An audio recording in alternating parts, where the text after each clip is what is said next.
Hi friends, welcome to Madhu year YouTube channel. Telugu ద్వారా ఆంగ్లం నేర్చుకుందాం సిరీస్కి స్వాగతం. ఈరోజు డే 18. ఈరోజు మనం చెప్పుకునే టాపిక్స్ డూ, డజ్. డూ అన్న చేయడం, డజ్ అన్న కూడా చేయడం.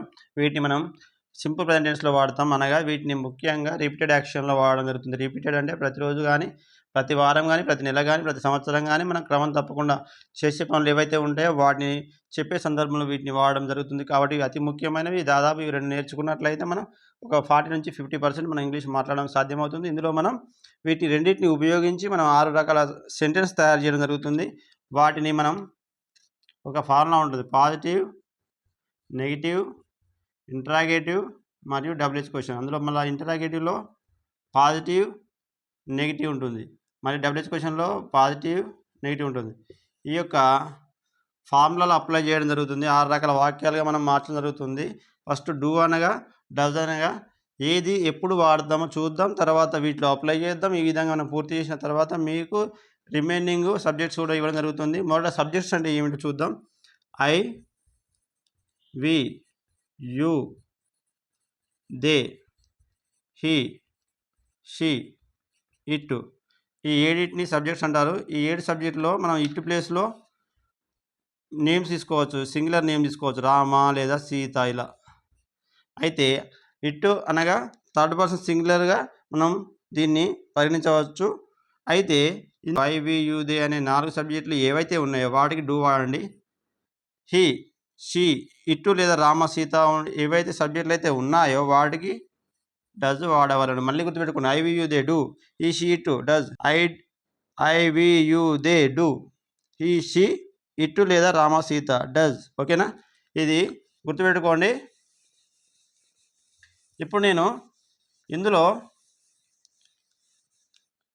4 సబ్జెక్టులలో ఐ, వి, యు, దేలో నేను ఒక 5 సబ్జెక్టు నేను చెప్తా. మళ్ళీ ఇందులో హీ, షీ, రామ, సీతలో ఒక సబ్జెక్ట్ ద్వారా నేను మీకు ప్రాక్టీస్ చేయిస్తాను. మీరు ఏం లేదు, ఈ సబ్జెక్టులు మార్చుకుంటూ సెంటెన్స్ యాజ్ రాయండి. అలా మీరు ప్రాక్టీస్ చేస్తేనే అర్థమవుతుంది. అలా ప్రాక్టీస్ చేయడమే కాకుండా మీరు కామెంట్లో మీరు ప్రాక్టీస్ చేసిన సెంటెన్స్ను కామెంట్లో తెలియజేయండి. అప్పుడు నాకు కూడా మీకు క్లారిటీగా అర్థమైందనే విషయం నాకు అర్థమవుతుంది. ఓకే, చూద్దాం. లేట్ చేయకుండా చూద్దాం. మొదటి ఫార్ములా చూద్దాం. Subject plus do plus main verb అంటే వర్బ్ V1 ప్లస్ ఆబ్జెక్టు. ఇది పాజిటివ్ సెంటెన్స్. నెక్స్ట్ నెగిటివ్ వచ్చేసి subject plus don't plus V1 plus object. ఇది నెగిటివ్. నెక్స్ట్ ఇంటరాగేటివ్లో వచ్చేసి మొదటగా do plus subject plus V1 plus object. ఇదేంటిది? ఇంటరాగేటివ్లో పాజిటివ్. Next don't. ఓకేనా? Don't plus subject plus V1 plus object. ఇది ఇంటరాగేటివ్లో negative. Next WH question plus do plus subject plus V1 plus object. ఇది డబ్ల్యూహెచ్లో positive. మళ్ళీ WH question plus don't plus subject plus V1 plus object. ఇది డబ్ల్యూహెచ్లో negative. ఇవి formulas గుర్తుపెట్టుకోండి. ఇందులో కూడా same subject plus does plus V1 plus object. Subject plus does not లేదా doesn't plus V1 plus object. Negative వచ్చేసి positive వచ్చి అయిపోయినాయి కాబట్టి తర్వాత ఇంటరాగేషన్ చూద్దాం. Interrogative does plus subject plus V1 plus object.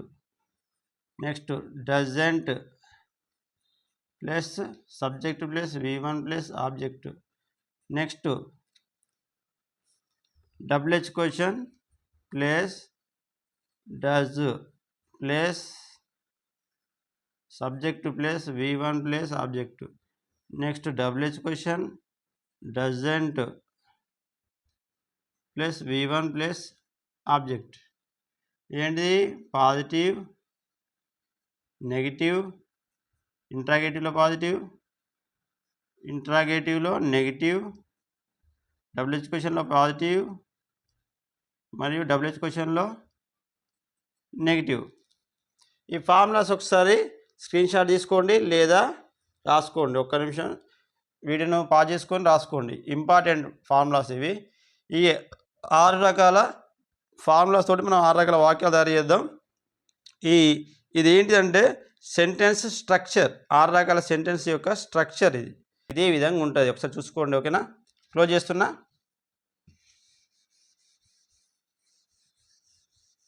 ఇప్పుడు ఆ ఫార్ములా ప్రకారం మనం చేద్దాం.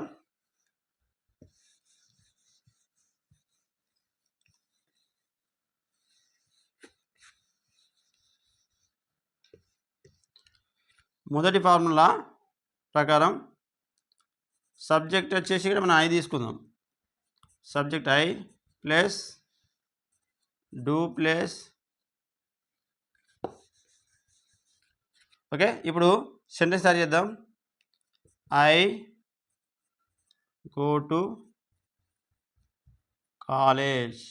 డూ ముందు గో ముందు డూ ఉన్నట్టుగా భావించాలి. ఓకేనా? ఐ గో అంటే ఐ డూ గో అని అర్థం. ఓకేనా? ఐ గో అంటే ఐ డూ గో. ఓకేనా? నెక్స్ట్ ఇందులో he does go to college. ఇలా రాయవచ్చు దీన్ని. He goes to college. ఈ డస్ గో టు కాలేజ్, ఈ గోస్ టు కాలేజ్. ఓకేనా? ఈ గోస్ వస్తే డస్ రాదు. ఈ డస్ వచ్చిందంటే ఈ గో యొక్క అంటే గో అనగా వర్బ్. ఈ వర్బ్ యొక్క మొదటి రూపం ఏంటి? గోనే. దీని యొక్క 5 రూపాయలు ఏంటి? Go, vent, gone, going, goes. 5 రూపాయలు. అందులో బేస్ ఫామ్ ఏంటిది? గో. సో ఇక్కడ డస్ వచ్చింది కాబట్టి గో వచ్చింది, అంటే బేస్ ఫామ్ వచ్చింది. ఈడొచ్చేసింది గోస్ వచ్చింది. అంటే ఈ యొక్క వర్బ్ యొక్క 5వ రూపం వచ్చినప్పుడు డస్ రాకూడదు. డస్ వచ్చిందంటే వర్బ్ యొక్క మొదటి రూపం రావాలి. డస్ రాకపోతే వర్బ్ యొక్క 5వ రూపం రావాలి. ఇందులో సింపుల్ ప్రజెంట్ టెన్స్లో థర్డ్ పర్సన్ లేదా ఈషి లేదా ఎనీ థర్డ్ పర్సన్ సింగులర్ వచ్చినప్పుడు సింపుల్ ప్రజెంట్ టెన్స్లో డస్ వాడతాం. సింపుల్ ప్రజెంట్ టెన్స్ మర్చిపోండి, మీకు గ్రామర్ అనేది మర్చిపోండి. సింపుల్గా రెగ్యులర్గా చేసే పదాలు చెప్పాలి, రెగ్యులర్ చేసే వాక్యాలు చెప్పాలి, రెగ్యులర్ చేసే పనులు చెప్పాలన్నప్పుడు, రెగ్యులర్గా చేసే వాక్యాలు చెప్పాలన్నప్పుడు మనం అది కూడా ఈషి కానీ any third person singular person గురించి చెప్పాలన్నప్పుడు ఖచ్చితంగా మనం ఈ యొక్క వర్బ్ యొక్క బేస్ ఫామ్ రాస్తే ముందు డస్ రావాలి, లేదా వర్బ్ యొక్క 5వ రూపం రాయాలి. ఇది గుర్తుపెట్టుకోండి, ఇది ఒక్కటి కన్ఫ్యూజ్ కావద్దు. ఈ షీ ఇట్ కానీ ఎనీ తరపు సింగులర్ కానీ మనం వాడుతున్నప్పుడు అది కూడా రెగ్యులర్గా చేసే పనులు కానీ రిపీటెడ్ యాక్షన్స్ కానీ యూనివర్సల్ ట్రూత్ కానీ చెప్పేటప్పుడు చెప్పే సందర్భంలో మనం ఈ షీట్కు లేదా ఎనీ తరపు సింగులర్ రాసినప్పుడు అప్పుడు మనం ఉపయోగించాల్సిన వర్బ్ ఏంటిది? V1 ఉపయోగించి దాని ముందు డజ్ రావాలి, లేదా ఈ డజ్ వాడకుంటే మనం వర్బ్ యొక్క 5వ రూపం రాయాలి. వర్బ్ యొక్క 5వ రూపం ఏముండదు, ఈ కానీ ఎస్ కానీ ఈఎస్ కానీ ఎస్ కానీ యాడ్ చేస్తాం. ఇది ఒక్కటి మాత్రం గుర్తుపెట్టుకోండి. ఓకే, ఇక తర్వాత ఫ్రీగా ఉంటుంది. చూడండి, ఈ గో టు కాలేజ్ లేదా ఈ గో టు కాలేజ్ అనగా ఈ డూ గో టు కాలేజ్ అని అర్థం. అంటే నేను కాలేజీకి వెళ్తాను. సరే ఇక్కడ చూడండి, ఐ గో టు కాలేజ్ అనగా నేను కాలేజీకి వెళ్తాను. ఐ గో టు కాలేజ్ అంటే అర్థం I do go to college అని అర్థం. ఐ అనగా నేను కాలేజీకి వెళ్తాను. గో అంటే వెళ్ళడం, కాలేజ్ అంటే కళాశాల. ఓకే, నేను కళాశాలకు వెళ్తాను. లేదా I do go to college అన్నా ఐ గో టు కాలేజ్ అన్నా ఒక్కటే. ఇక్కడ ఈ డస్ గో టు కాలేజ్ అన్నా ఈ గోస్ టు కాలేజ్ అన్నా అర్థం సేమ్, అతను కాలేజీకి వెళ్తాడు. ఓకేనా? నెక్స్ట్, ఇది పాజిటివ్ అయిపోయింది. ఏమైపోయింది? పాజిటివ్. Next negative same. ఇక్కడ నుంచి సేమ్ ఉంటుంది గో టు కాలేజ్, ఇక్కడ ముందు మార్చుకోవాలి అంతే. డూ కాస్త don't. I don't go to college same. ఇక ఇది నెగిటివ్, ఇది పాజిటివ్ అయిపోయింది. నెగిటివ్. ఐ డోంట్ కాలేజ్ అంటే కాలేజ్ వెళ్ళాను. ఇందులో ఇది తీసుకుందాం, he doesn't go to college. ఈ డస్ గో టు కాలేజ్ అంటే అది కాలేజీకి వెళ్తాడు. ఈ డజంట్ గో టు కాలేజ్ అంటే అది కాలేజీకి వెళ్ళాడు. సింపుల్. ఇది మీకు కన్ఫ్యూజ్ కాకుండా 5 గుర్తుపెట్టుకోండి. ఈ డస్ గో టు కాలేజ్ అతను కాలేజీకి వెళ్తాడు. ఈ డజంట్ గో టు కాలేజ్ కాలేజీకి వెళ్ళాడు. ఇది పాజిటివ్, ఇది నెగిటివ్. నెక్స్ట్ ఏం చేద్దాం మనం? ఇంటరాగేటివ్ చూద్దాం. ఇంటరాగేటివ్ని ప్రశ్నించడం.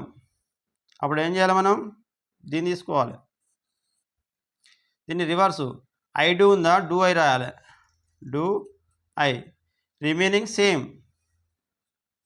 Go to college. అబ్జర్వ్ చేయండి. గో టు కాలేజ్ సేమ్ ఉంటుంది చూడండి. ఇవే చేంజ్ ఉంటాయి. ఐ గో అంటే I do go. I don't. Do I. I do I. అంతే. రివర్స్. సబ్జెక్ట్ తర్వాత హెల్పింగ్ వర్బ్, ఇక్కడ హెల్పింగ్ వర్బ్ తర్వాత సబ్జెక్టు చేంజ్. అంతే. గమనించండి. ఇక్కడ క్వశ్చన్ మార్క్. నెక్స్ట్ దీనికి ఇందులో వచ్చేసి he does he. Does he same. Remaining same. Does he go to college. ఓకేనా? ఇక్కడ ఏమైంది? క్వశ్చన్ మార్క్, ఎందుకంటే ప్రశ్నిస్తున్నాం కాబట్టి. Next do I go to college అయినా నెక్స్ట్ ఏం చేయాలి మళ్ళీ దీన్ని? ఇది పాజిటివ్లో ఇంటరాగేటివ్కి వచ్చాను. అంటే కాలేజీకి వెళ్తావా అని అడుగుతున్నాం. ఇక్కడ కాలేజీకి వెళ్తానా అని అడుగుతున్నాం. నెక్స్ట్ ఏంటి? వెళ్ళను లేదా వెళ్ళాడు అని చెప్పాలి. So don't I go to college. కాలేజీకి నేను వెళ్ళనా? ఇక్కడ ఈడ వెళ్ళడా అని చెప్పాలి. అతను వెళ్ళడా అన్నట్టు. అప్పుడు డజంట్. ఇక్కడ does, doesn't. Doesn't he go to college. అతను కాలేజీకి వెళ్ళడా? Don't I go to college, నేను కాలేజీకి వెళ్ళనా? Doesn't he go to college, అతను కాలేజీకి వెళ్ళడా? ఓకేనా? ఇప్పుడు ఇంట్రాగేటివ్లో పాజిటివ్ అయిపోయింది, నెగిటివ్ అయిపోయింది. ఇందులో ఇంట్రాగేటివ్లో పాజిటివ్ ఇంట్రాగేటివ్, నెగిటివ్ ఇంట్రాగేటివ్ అయిపోయింది. నెక్స్ట్ డబుల్ హెచ్ క్వశ్చన్ ఏం లేదు. డబుల్ హెచ్ క్వశ్చన్ అంటే ఏం లేదు. మళ్ళీ దీన్ని ఏం చేయాలి చెప్పన్నా?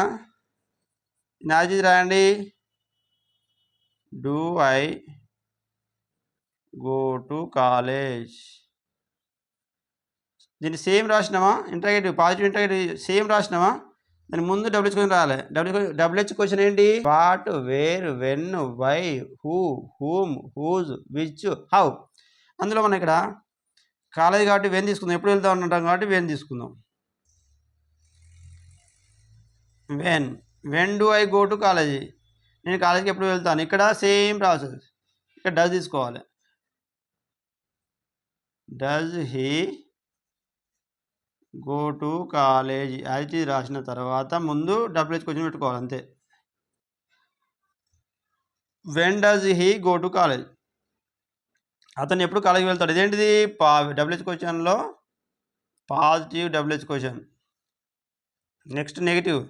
వెన్ యాజ్ ఇది రాసి డూ కాస్త డోంట్ చేయాలి. Don't I go to college. Don't I go to college అంటే ఇక్కడ ఏంది? When don't I go to college. నేను ఎప్పుడు కాలేజీకి వెళ్ళను. Negative. Same as when does కాస్త doesn't he go to college. అంటే same to same. When doesn't he go to college. అతను ఎప్పుడు కాలేజీకి వెళ్ళాడు. ఫ్రెండ్స్ ఇంతే. అర్థమైంది కదా? ఒకసారి చూడండి. మనం పాజిటివ్ నెగిటివ్ ఇంటరాగేటివ్లో పాజిటివ్ నెగిటివ్, డబ్ల్యూహెచ్ క్వశ్చన్లో పాజిటివ్ నెగిటివ్ డబ్ల్యూహెచ్ క్వశ్చన్స్ మనం తయారు చేయడం జరిగింది. మీరు ఏం చేయాలంటే ఇందులో subject I we you they ఉంది కదా, ఇందులో ఐ చెప్పాను, వి యూ దే. మీరు ఈ యొక్క సబ్జెక్ట్ మార్చుకోండి అంతే. ఐ ప్లేస్లో వి యూ దే మార్చి సేమ్ సెంటెన్స్ తయారు చేయండి. ఇందులో నేను హీతో చెప్పాను. శ్రీ, రామ, సీత, రఘు, రమేష్, రాకేష్, సురేష్, మహేష్ ఇట్లా పేర్లు మార్చుకుంటూ మీరు ఇదే సెంటెన్స్ తయారు చేయండి. తర్వాత ఇక్కడ మీరు ఏం చేస్తారంటే ఇక్కడ వర్బ్ మార్చుకుంటూ ఇక్కడ స్థలాలు మార్చుకుంటూ చేయండి. ఇప్పుడు చూడండి, ఇక్కడ కాలేజ్ ఉంది, కాలేజ్ మార్చండి. టెంపుల్ రాయండి, విలేజ్ రాయండి, నేమ్స్, కంట్రీస్ నేమ్స్ కానీ, విలేజ్ నేమ్స్ కానీ, టెంపుల్ నేమ్స్ కానీ, స్థలాల నేమ్స్ కానీ ఇందులో మార్చుకుంటూ సేమ్ ప్రాసెస్ చేయండి. వర్బ్ మార్చుకుంటూ సేమ్ ప్రాసెస్ చేయండి. సబ్జెక్టులు మార్చుకుంటూ సేమ్ ప్రాసెస్ చేయండి. ఈ విధంగా మీరు 100 వాక్యాలు తయారు చేయవచ్చు. ఓకే, మీకు ఇది అర్థమైంది అనుకుంటే ఒకసారి చూడండి. నేను కాలేజీకి వెళ్తానంటే ఐ గో టు కాలేజ్ లేదా I do go to college. నేను కాలేజీకి వెళ్ళను, I don't go to college. నేను కాలేజీకి వెళ్తానా, do I go to college. నేను కాలేజీకి వెళ్ళనా, don't I go to college. నేను కాలేజీకి ఎప్పుడు వెళ్తాను, when do I go to college. నేను కాలేజీకి ఎప్పుడు వెళ్ళను, when don't I go to college. ఇక చూడండి, అతను కాలేజీకి వెళ్తాడు he does go to college, లేదా ఈ గోస్ టు కాలేజ్. అతను కాలేజీకి వెళ్ళడు, ఈ డజంట్ గో టు కాలేజ్. అతను కాలేజీకి వెళ్తాడా, does he go to college. అతను కాలేజీకి వెళ్ళడా, doesn't he go to college. అతడు ఎప్పుడు కాలేజీకి వెళ్తాడు, when does he go to college. అతను ఎప్పుడు కాలేజీకి వెళ్ళడు, when doesn't he go to college. Okay friends, ఇంతే. ఇది మళ్ళీ చూడండి, అర్థం చేసుకోండి, మీరు సొంతంగా ప్రాక్టీస్ చేయండి, సొంతగా వాక్యాలు కూడా తయారు చేయండి. ఓకే, వీడియో నచ్చినట్లయితే లైక్ చేయండి, షేర్ చేయండి, మన ఛానల్ సబ్స్క్రైబ్ చేసుకోండి. డైలీ ఈవినింగ్ రాత్రి 7 గంటలకు మన ఛానల్లో ప్రతిరోజు ఒక టాపిక్ మీద వీడియో ఉంటుంది, చూడండి. అలాగే మన ఛానల్కు మీ యొక్క సపోర్టు తెలియజేయండి. Okay, bye.